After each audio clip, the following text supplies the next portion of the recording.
ตอนนี้เราอยู่ Fort Stevens Park เมืองแฮมมอนด์รัฐออริกอนตอนนี้ก็อากาศมันก็อยากคลาวดีหรือว่ามัวนิดนึงเขาอยากรถมาจอดอยู่พี่ก็ได้จอดอยู่แคมป์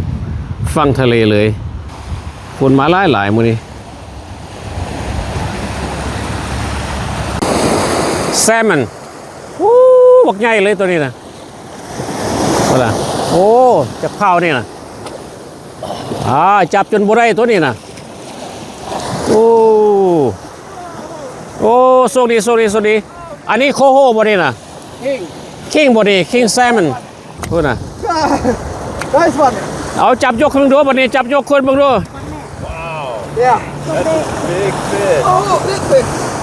จักเผานี่ล่ะ Oh, who nice. นี่มันสาวเผานี่บ่นี่ มา นะ ซาวเผาบ่ Yeah, see. โอ้ big. ได้ Big one. ลัคกี้หลายเนาะมื้อนี้เนาะ เผากิน2เทื่อได้นี่นะ โอ้เธอ เทื่อที่2จึงได้ได้นี่นะ โอ้ตาย โอ้แม่น เอาอีกอยู่ Big one. เขาห้องปลาโคโฮตัวเนาะ No, Chinook. ชินุกบ่นี่ Chinook นี่ ชินุกนี่สุดใหญ่เลยแม่น สุด บ่ ใหญ่เลยเนี่ยเบิ่งปากมันแม่เบิ่งอันน่ะ โอ้ เบิ่งศพมันนี่ เอาเขาเบิ่งว่าปากนี่ว่า อันนี้นี่ ชินุก Chinook อะไรนี่นะ โอ้ เนี่ย เบิ่งจังซั่นเนาะ Yeah. Oh. เอาไปเมียนบ่บัดนี้ เอาเมียนละโอ้ โอ้ แม่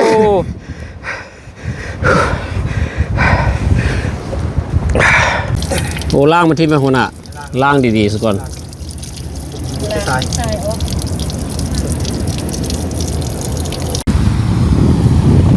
Oh, you got one. Lucky you. Alright, เขาเจ้าก็ได้อยู่ There you go. เห็นว่ากับพวกเขาเจ้ากำลังได้ตัวนี้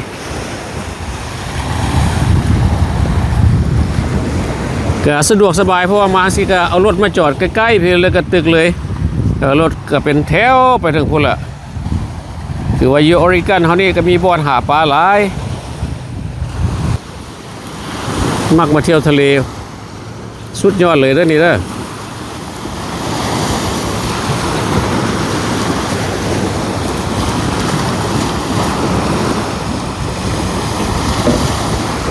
โอ้เอาแล้วพี่ผู้นั้นเอาแล้วบาดนี้นะได้บ่น้อนี่เนาะมึงเด้อสิตัวใหญ่สำใดบาดนี้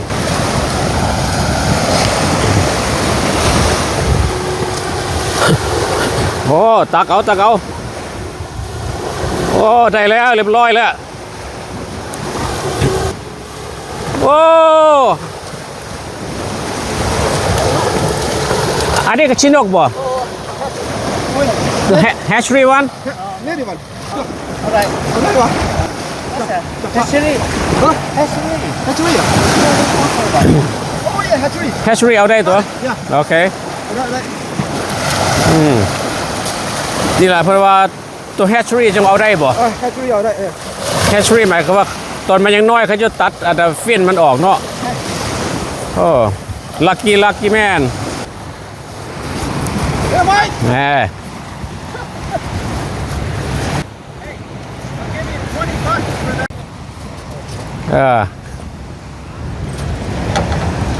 เป็นชินุกเลยค่อยว่าโอ้ยไว้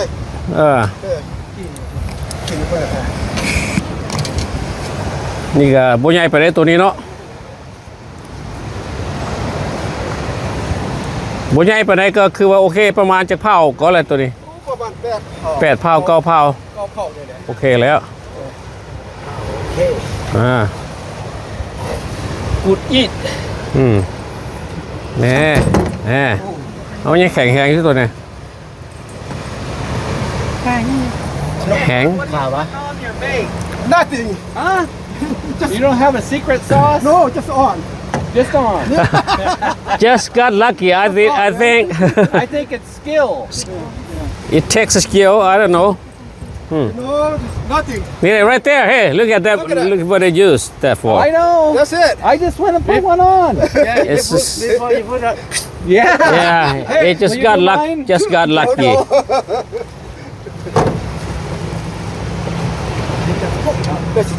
That's why I have in land. Yeah, good. Yeah. ต้องรู้จักกฎระเบียบเด้อเวลามาตึกปลานี่เขาต้องมีใบลายเซ็นแล้วก็มีแท็กคือว่ามาตึกปลานี่คือว่าอยู่นี่ต้องได้ โคโฮ2ตัวแม่นบ่ ใช้โคโฮ2ตัว เออ หรือว่าโคโฮตัวหนึงหรือว่าแซลมอนตัวหนึง หรือว่าโคโฮตัวหนึง ชินุกตัวหนึงชินุกตัวหนึงเท่านั้นเลยกฎระเบียบเฮาหลังจากได้ตัวนั้นเฮาต้องแทกแล้วพอแสดงว่าลิมิตของเขาเจ้าตัวนั้นลุงเพิ่นว่าอยู่นี่อยู่บ้านเมืองเพิ่นเฮาต้องเฮ็ดตามระเบียบกฎหมายเพิ่นบ่แม่นสิได้เอาว่าเนาะฉะนั้นล่ะก็ยังว่าปลาบ้านเพิ่นมันกินบ่มาจากเทื่อแซมมันนี่ก็เบ็ดก็ต้องบ่มีอีหยังอีกคันมีอีหยังบ่ได้เขาเจ้าถูกใหม่อีกเด้เอาพอดีเก่าอีกแล้วพุ่นน่ะเอาละ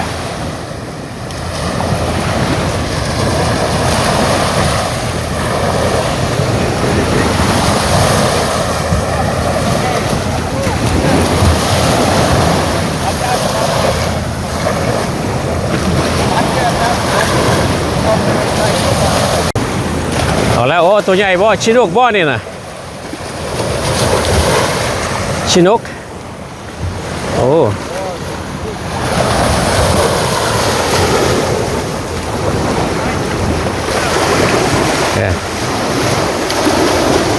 ตัวใหญ่เด้อดีเด้อ look like it's a big one yeah big one oh over here maybe right here ก็ไล่น้ำปลา oh yeah you got it that's a huge one it's huge one Oh shit. oh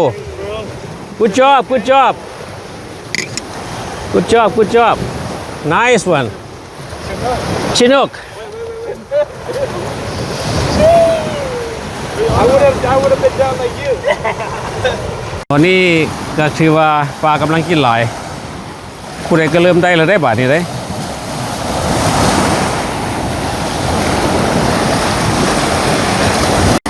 Oh this guy just catching one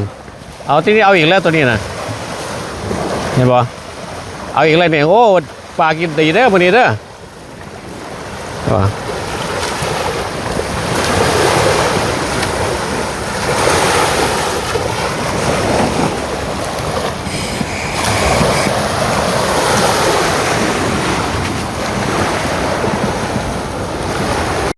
Wow, looks like catching the big one too. Is this first one you catch? Yeah. Fish on.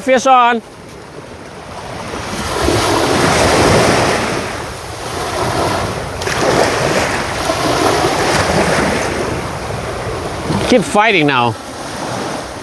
Here we go. Good.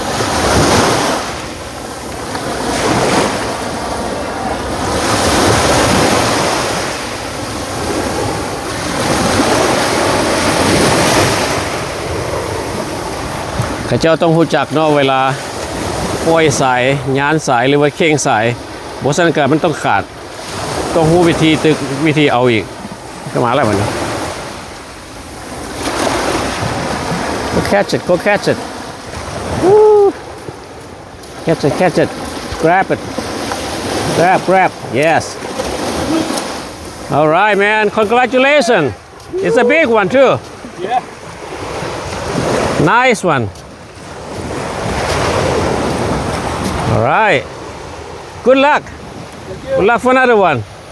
all right fish on ถึงอีกแล้วพอดีนะเพิ่นเคยเอาได้ตัวหนึงผ่านมาแล้ว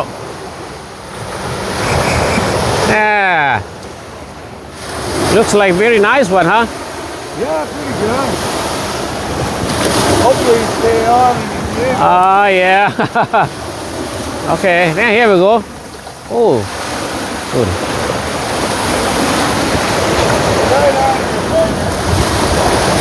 Right at your feet. the feet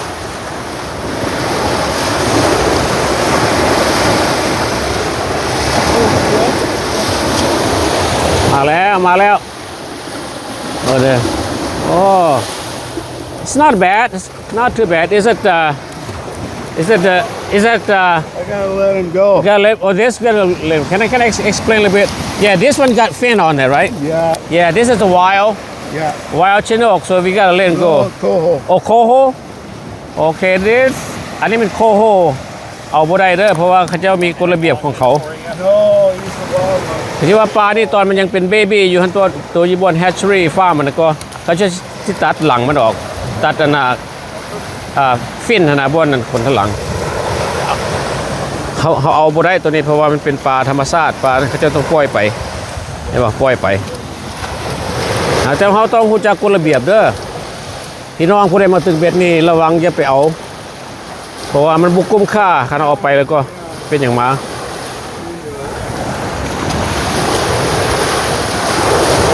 No, it's gonna go. It's gonna go.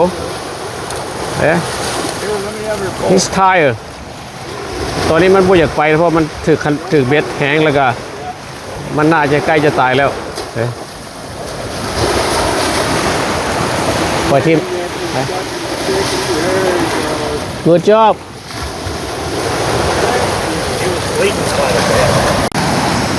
Gotta get around 10. This is what you use for. So you get 2 fish already. Yeah, this is what is it called that one? Anchovy. Anchovy. That's the way to go.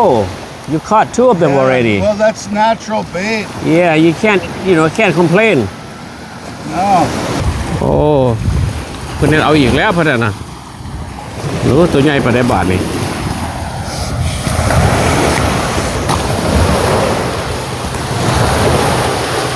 All right, you guys catch another one.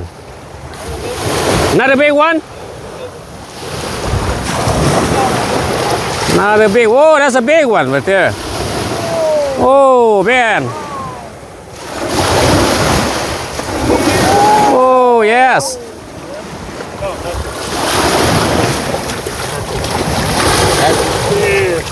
Big one.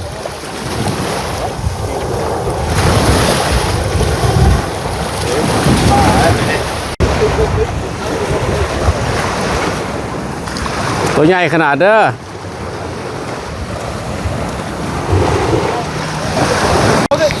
No, you hold it. So today you done fishing? Yeah. Because you got 2 fish. Yep. That's the limit. Yep. That's a nice one. What you gonna do with that? Smoke? Cook it. All right. Good luck for next day. You gonna come back tomorrow? Yep. Okay. ก็สิล่ะเขาเจ้าได้2ตัวแล้วเขาเจ้าก็เสาเพราะว่ามันลิมิตได้เท่านั้นเด้มันก็ตัวใหญ่เหลือเหตุเนาะ2ตัวมื้อหน้ามาไม่ได้อีก2ตัวมื้อละ2ตัว2ตัวคือว่าท้องฟ้าก็แจ้งสว่างขึ้นมาบัดนี้เห็นทุกอย่าง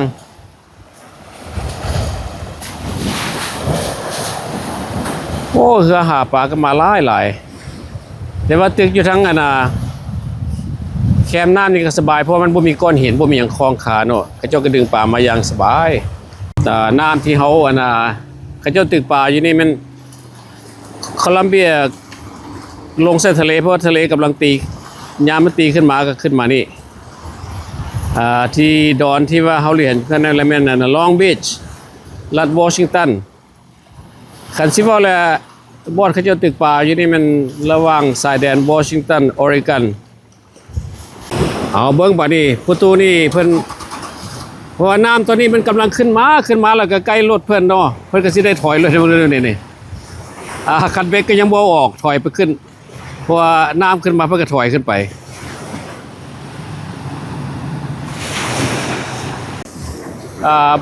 บ่อนที่ว่าเฮามามื้อนี้ก็เป็นบ่อนตึกปลาแซลมอนแล้วก็ตึกปลาซีเพิร์ชพร้อมบางคนเขาเจ้าก็ตึกปลาซีเพิร์ชสงสัยถึกแล้วบ่พวกนั้นเนาะ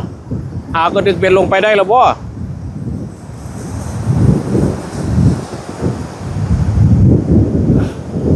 น้ำตีขึ้นมาพร้อมอันนี้เพิ่นตึกปลาเพิร์ชบัดนี้ล่ะบ่ว่าปลาเพิร์ชหน้าตาเป็นแบบใดลักษณะใดโอ้ตัวใหญ่มึงเด้อฟ้าแหมเอาเบ็ดลงแล้วได้แล้วบ่นี่น่ะปลาเพิร์ชนี่น่ะโอ้เจ้าคือเก่งแท้เจ้านี่ล่ะบักใหญ่อีกนี่น่ะโอ้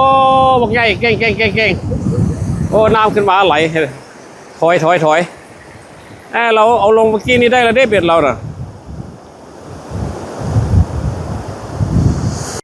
แหน่เราได้อีกเลยได้เรื่องตึกเบ็ดนี่เนาะผู้หมานก็หมานเลยผู้บ่หมานก็บ่หมานเห็นผู้เสื้อสีน้ำบักเกียงนี่ยังบ่ได้จากตัวพวกนั้นเอาเบ็ดลงไปได้เลยเด้2-3ตัวบัดเดียวเอา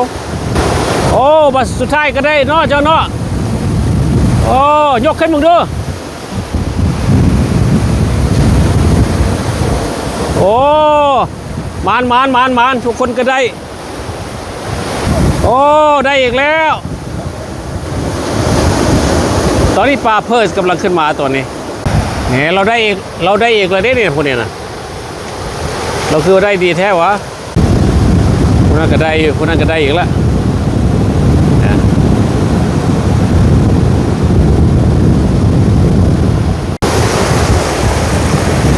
อันนี้เป็นไก่บัวได้เพราะน้ำมันตีขึ้นมาเขาต้องได้ถอยได้อีกแล้วเบ็ดเราคือหมานแท้วะโอ้ยเจ้าคือหมานแท้คือได้อยู่ตลอดเว้ยผู้ได้แท้ได้ว่าผู้บ่ได้ได้แต่ผู้เดียวนี่บ่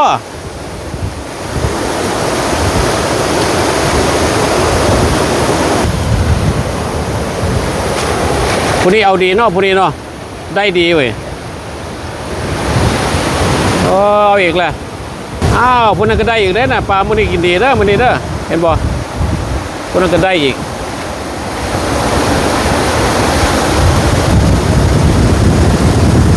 โอ้เพิ่นได้อีหลีตัวนี้นะตัวน้อย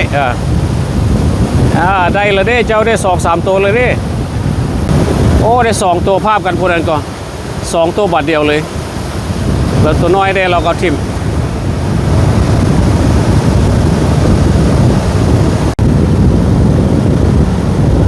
ก็ได้2ตัวบาทเดียวโอ้เราได้2ตัวบาทเดียว2ตัวแต่ว่าคณะบันทึกปลาซีเพิร์สนี่เนาะเขาเจ้าให้มือหนึ่ง15ตัวคันตัวน้อยครับบุคคลเราก็ต้องปล่อยไปต้องเลือกเอาตัวใหญ่ๆคันผู้ใดสิมาตึกปลานี่ตึกแซมันนี่ก็ต้องมีแท็กนำเด้อมีทั้งลายเส้นตึกปลาแล้วก็แท็กพร้อมตึกปลา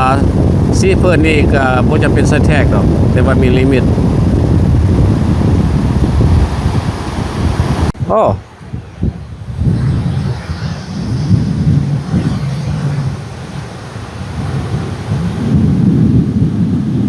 นกหลายเนาะตอนนี้เนาะเอามื้อนี้ก็ถือว่าเป็นประสบการณ์อีกอันหนึ่งเนาะที่ว่าเขาได้มาเที่ยวตึกปลาแซลมอนแล้วก็ตึกปลาซีเพิร์สพร้อมแม่น้ำโคลัมเบียก็ไหลลงมานี่แม่น้ำโคลัมเบียเป็นชายแดนของออริกอนและวอชิงตันฝากกำนันที่เขาเหลียวเห็นแล้วมันลองบีชวอชิงตันแต่พี่น้องก็ตึกปลาก็ได้ถือว่าได้ทุกคนได้ทั้งปลาแซลมอนแล้วก็ได้ทั้งปลาซีเพิร์สขอบใจหลายๆที่ว่าทุกท่านที่เข้ามารับชมวิดีโอของเขาสบายดี